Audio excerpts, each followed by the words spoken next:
नमस्कार दोस्तों। तो दोस्तों कैसे हैं आप सबकी प्रिपरेशन कैसे चल रही है एनबीएस एग्ज़ाम की। दोस्तों आप अच्छे से प्रिपरेशन करते रहिए। जिस भी पोस्ट के लिए आप अप्लाई किए हैं उसके ऑफिशियल सिलेबस के अकॉर्डिंग। ओके दोस्तों, आपको इस चैनल पे हिंदी का, जीके का, कंप्यूटर का पहले भी बेहतरीन कंटेंट सब दिए हुए हैं। आप लोग यदि ये सभी वीडियो नहीं देखें तो ज़रूर देख लें। आपको इसका प्लेलिस्ट मिल जाएगा एनबीएस हिंदी 2024 करके, एनबीएस कंप्यूटर 2024 करके और एनबीएस जीके 2024 करके प्लेलिस्ट अवेलेबल है। ओके, और अभी आगे आपके एग्ज़ाम तक कंटिन्यू वीडियो देंगे, ज़्यादा से ज़्यादा कंटेंट आपको देंगे जो आपको इस एग्ज़ाम में अच्छा खासा हेल्प कर सकेगा। ओके दोस्तों, आप सबका बहुत सारा कमेंट्स आ रहा था कि लैब अटेंडेंट का फाइनल कट ऑफ बताइए, प्रीवियस ईयर कितना कट ऑफ गया था। ओके, तो यदि आप लोग इस बार लैब अटेंडेंट के लिए अप्लाई किए हुए हैं तो इस वीडियो को लास्ट तक देखें। आपको अच्छे से बता देते हैं कैटेगरी वाइज कि कितना कितना फाइनल कट ऑफ गया था। ओके, और जैसा कि आपको बता चुके हैं कि इस बार लैब अटेंडेंट में लगभग 70,000 के आसपास फॉर्म अप्लाई हुआ है। आप लोग यदि वो वीडियो नहीं देखें तो ज़रूर देख लें, उसका लिंक डिस्क्रिप्शन बॉक्स में मिल जाएगा। जो डाटा आरटीआई रिप्लाई से मिला था आपको वो दिखाए थे, उसमें सभी पोस्ट का डाटा दिया हुआ है कि किस किस पोस्ट में कितना कितना अप्लाई हुआ है। All to all data available है, आप लोग वो वीडियो देख सकते हैं। ओके, आपको पता चल जाएगा कि किस पोस्ट में कितना ज़्यादा कंपटीशन है, कितना ज़्यादा अप्लाई हुआ है, सब कुछ आपको पता चल जाएगा। ओके दोस्तों, ये जो नोटिस देख रहे हैं ये 22 नवंबर 2022 को एनवीएस के द्वारा निकाला गया था और ये फाइनल रिजल्ट का नोटिस है जो कि लैब अटेंडेंट पोस्ट के लिए निकाला गया था। ओके, तो आप लोग अच्छे से देख लें कि पिछले बार वैकेंसी कितना था, तो 142 वैकेंसी था टोटल। ओके, और इस बार कितना है दोस्तों, तो इस बार 161 है, मतलब पिछले बार से इस बार ज़्यादा वैकेंसी है ना। और यदि पेपर का लेवल पिछले बार जैसा ही आएगा तो आप लोग मान सकते हैं कि इस बार भी लगभग उसी आसपास में कट ऑफ रहने वाला है। यदि पेपर का लेवल इजी आ गया तब थोड़ा कट ऑफ हाई हो सकता है। ओके हाँ, तो आइए आपको अच्छे से बता देते हैं कि किस किस कैटेगरी में कितना कितना कट ऑफ गया था। आप लोग इसमें से देख सकते हैं कि 142 वैकेंसी में 59 यूआर के लिए, 14 ईडब्ल्यूएस के लिए, 38 ओबीसी के लिए, 21 एससी के लिए और 10 एसटी के लिए था।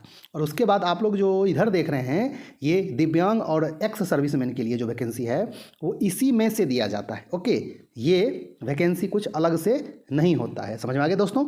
एक होता है वर्टिकल रिजर्वेशन होता है और एक हॉरिजॉन्टल रिजर्वेशन होता है। ओके, यदि आप लोगों को नहीं पता होगा तो एक वीडियो लाएंगे, आपको अच्छा से बता देंगे कि हॉरिजॉन्टल रिजर्वेशन में किस तरह से दिया जाता है और वर्टिकल रिजर्वेशन किस तरह से अप्लाई होता है, सब कुछ आपको बता देंगे।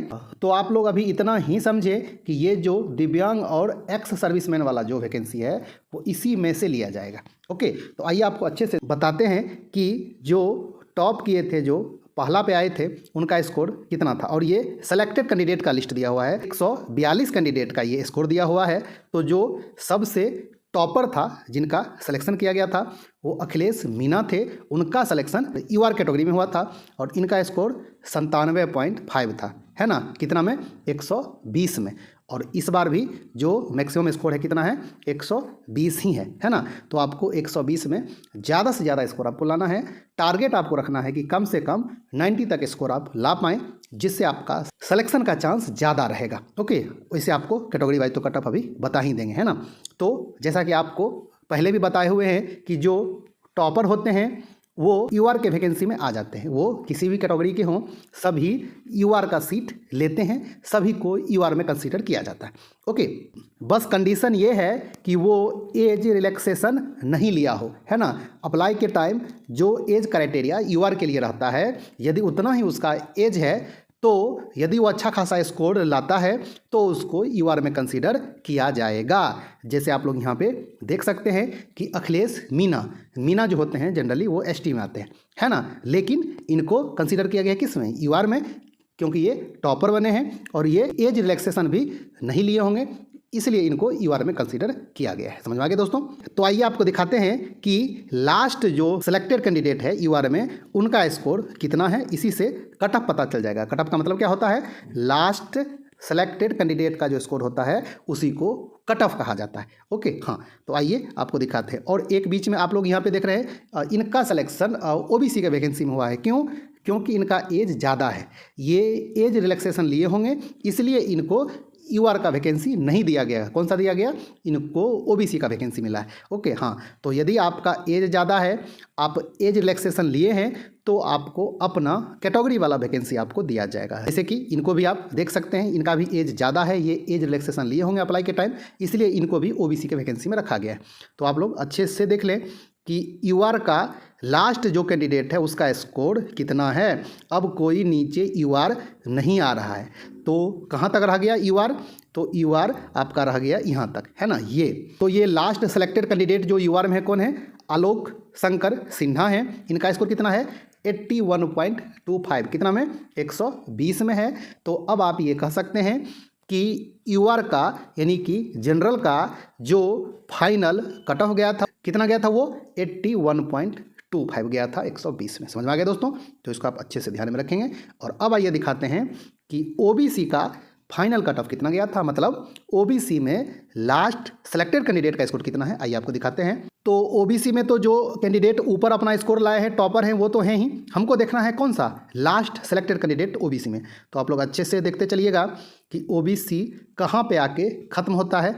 आप लोग अच्छे से देखते जाएं। अभी भी ओबीसी आ रहा है, अब एक भी ओबीसी नहीं आ रहा है, ये सब एक्स सर्विस मैन है ना। तो ओबीसी कहाँ तक थे? आप लोग अच्छे से देखें तो यहाँ तक। कहाँ तक? यहाँ तक, है ना। आपका ये ओबीसी में लास्ट सेलेक्टेड कैंडिडेट है। इनका नाम क्या है? शिवम कुमार। इनका स्कोर कितना था? तो 77.75 था, है ना। तो अब आप लोग ये कह सकते हैं कि ओबीसी का जो फाइनल कट ऑफ गया था लैब अटेंडेंट में 2022 में, वो गया था 77.75। समझ में आ गया दोस्तों? मतलब लगभग 78 के आसपास फाइनल कट ऑफ गया था ओबीसी का 120 में। ओके, और अब आइए आपको बताते हैं एससी का फाइनल कट ऑफ कितना गया था। तो एससी तो जो ऊपर होंगे वो तो हैं ही, है ना। हमको कौन सा देखना है? तो एससी का लास्ट सेलेक्टेड कैंडिडेट हमको देखना है। तो आप लोग अच्छे से ध्यान देते जाएं कि एससी कहाँ पे लास्ट सेलेक्टेड कैंडिडेट आ रहा है ना। तो अभी एसटी आ रहा है, अब एक्स सर्विसमैन आना स्टार्ट हो गया, अब कोई नीचे एससी आने वाला नहीं है। तो आप लोग देखें कि एससी कहाँ तक रहा? एससी यहाँ तक रहा, है ना। तो ये लेखराज जो है, इनका स्कोर कितना है? 73.25, और ये एससी में लास्ट सेलेक्टेड कैंडिडेट हैं। तो अब आप ये कह सकते हैं कि एससी का जो फाइनल कट ऑफ गया था वो 73.25 गया था, है ना। यानी कि आप कह सकते हैं कि 73 के आसपास फाइनल कट ऑफ गया था एससी का। कितना में? 120 में। तो ये सब ज़्यादा कट ऑफ आप इसको नहीं बोलेंगे, है ना। और अब आप देखें एसटी का, तो एसटी तो जो ऊपर होंगे वो तो होंगे ही। एसटी का आप लोग फाइनल कट ऑफ देखें, मतलब एसटी में लास्ट सेलेक्टेड कैंडिडेट कहाँ पे आ रहा है? ये सब एक्स सर्विसमैन है, दिव्यांग हैं। एसटी यहाँ तक, है ना। एसटी में ये कौन? पूजा कुमारी मीना जो हैं, वो एसटी में लास्ट सेलेक्टेड कैंडिडेट हैं, और इनका स्कोर 70.25 है ना। तो अब आप लोग ये कह सकते हैं कि एसटी का फाइनल कट ऑफ 70.25 गया था। ओके, तो आपको अच्छे से एक एक करके कैटेगरी वाइज बता रहे हैं, और आपको ये भी समझ में आ रहा होगा कि कट ऑफ किस तरह से निकाला जाता है ना। तो दोस्तों ये आपको एसटी का फाइनल कट ऑफ बता दिए, और अब आइए आपको बताते हैं ईडब्ल्यूएस का फाइनल कट ऑफ कितना गया था। तो आप लोग अच्छे से देखें कि ईडब्ल्यूएस में लास्ट सेलेक्टेड कैंडिडेट का स्कोर कितना है। तो आप लोग एक बार अच्छे से देख लें ऊपर से, है ना। तो ईडब्ल्यूएस स्टार्ट हो गया है। अब आप लोग यहाँ पे देखें अच्छे से कि लास्ट सेलेक्टेड कैंडिडेट कहाँ है ईडब्ल्यूएस का, है ना। ये सब तो अब एक्स सर्विसमैन आना स्टार्ट हो गया। ईडब्ल्यूएस कहाँ पे हैं?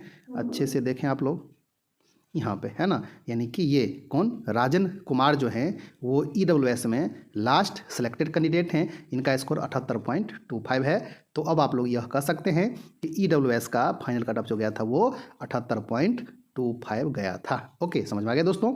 तो ये आपका हो गया यूआर, ओबीसी, एससी, एसटी और ईडब्ल्यूएस का फाइनल कट ऑफ। समझ में आ गया दोस्तों। और अब आइए आपको बता देते हैं कि दिव्यांग और एक्स सर्विसमैन का फाइनल कट ऑफ कितना गया था। आइए आपको जल्दी से बता देते हैं। दिव्यांग में फाइनल कट ऑफ कितना गया था।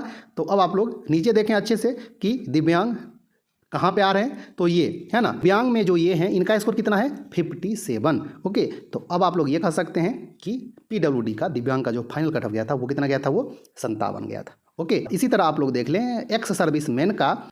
तो एक्स सर्विसमैन का फाइनल कट ऑफ गया था कितना? 56.50। इसको आप कैटेगरी वाइज भी देख सकते हैं कि यूआर का एक्स सर्विसमैन में कितना गया था, ओबीसी का कितना गया था, एससी का कितना गया था। तो इस तरह भी आप लोग देख सकते हैं, लेकिन आपको एक मोटा मोटी अंदाजा बता दिए। आप जो यहाँ पे देख रहे हैं कि UR सर्विसमैन जो हैं इनका स्कोर था 56.50 और ये लास्ट सेलेक्टेड कैंडिडेट हैं, तो इसलिए आप कह सकते हैं कि एक्स सर्विसमैन का फाइनल कटअप 56.5 गया था। ओके, तो दोस्तों होप सो आपको समझ में आ गई होगी कि किस कैटेगरी का कितना फाइनल कटअप गया था। ओके, आप लोग भी इसी के अकॉर्डिंग मेंटली प्रिपेयर रहें। हालांकि कंपटीशन दिनों दिन बढ़ता ही जा रहा है, इसलिए आप लोग मेंटली ये प्रिपेयर रहें कि कम से कम 90 तक स्कोर करने का। यदि आप टारगेट अपना हाई रखेंगे तो इसके आसपास आप पहुंचेंगे ही। ओके, हाँ, टारगेट ही अब आप रखेंगे 70 का 60 का तो फिर अलग बात है। टारगेट एकदम हमेशा हाई रखें। ओके दोस्तों, यदि आपको ये जानकारी अच्छी लगी होगी तो वीडियो को लाइक कर दें। आप अपने दोस्तों में भी शेयर करें, जो दोस्त लोग लैब अटेंडेंट के लिए अप्लाई किए हैं आप ज़्यादा से ज़्यादा शेयर करें, जो सभी दोस्तों के पास ये वीडियो पहुंच सके जो लैब अटेंडेंट के लिए अप्लाई किए हैं। ओके दोस्तों, यदि आपके मन में कोई डाउट है तो आप कमेंट्स करें, रिप्लाई देने का कोशिश करेंगे। यदि आप किसी भी पोस्ट के लिए अप्लाई किए हैं इस NVS नॉन टीचिंग वैकेंसी में, जिसका एग्जाम मई 2025 में होने वाला है, तो आपको इसके लिए इस चैनल पे हिंदी का, कंप्यूटर का, GK GS करंट अफेयर्स का बेहतरीन कंटेंट आपको मिलेगा जो आपको इस एग्जाम में अच्छा खासा हेल्प करेगा। ओके दोस्तों, मिलते हैं एक अच्छा खासा न्यू वीडियो लेके, तब तक के लिए धन्यवाद, नमस्कार।